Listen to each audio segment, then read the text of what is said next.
Sarah was driving to her grandmother Isel's house when a motorcyclist suddenly sped past and cut her off. Frustrated, she honked, then continued the drive in silence. When she arrived, she called out for her grandmother, but there was no answer. Every door was locked, and no one picked up the phone. At the same time, a neighbor named Denise noticed that his grandmother, Semiha, was also missing.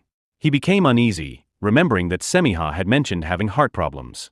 Worried, he climbed up to the attic and tried the door on the second floor, but it was locked. When he called again, he heard his phone ringing inside the house. Seeing no other choice, Sarah grabbed Denise's helmet and threw it at the door, shattering the glass. Both of them rushed inside, fearing something had gone wrong. A few minutes later, the two grandmothers returned. They froze in shock when they saw the broken door. Denise grew angry, accusing them of acting like children. Semiha then admitted she had lied about having a heart attack. Denise was confused and frustrated, unable to understand why she had done that. Sometimes, the hardest thing is to believe. Make me believe. Sarah asked where they had gone. Isel explained they had spent the day at the beach. Her phone had died, and Semiha had forgotten hers at home. Semiha then apologized to Denise. She hadn't expected him to visit so soon, since he usually made excuses to stay out when asked to come home. Sarah also explained she had taken time off work to visit because she thought her grandmother was ill. Tension rose as Sarah and Denise began to argue.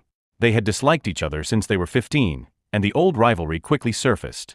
Before leaving, Denise handed Sarah his scratched helmet, reminding her of what she had broken. The gesture annoyed her, but she tried to let it go. Despite everything, she felt relieved to see her grandmother healthy, and Isel was equally happy. Later that evening, Denise asked Semiha why she had called him home. She said she was angry that he had been distant, that he hadn't called for months, and she felt forgotten. Denise explained that he had been busy but had asked his friend Ulas to check on her every week. Still, something about her story felt off, as if she were hiding more than loneliness. He told her to be honest next time and promised to come home whenever she asked. The next morning, life went on as usual. Sarah was on the phone with her friend Ahu when she heard bad news. Karam had taken over her job, and their boss now trusted him more. Frustrated, Sarah ended the call. Soon after, Isel asked her to deliver food to Semiha's house next door. Sarah hesitated, not wanting to run into Denise, but her grandmother insisted. Reluctantly, Sarah agreed. When she knocked on Semiha's door, Semiha was busy cooking and asked Denise to meet her instead.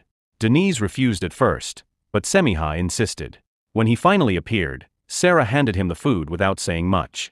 Denise looked distant, and his cold attitude irritated her.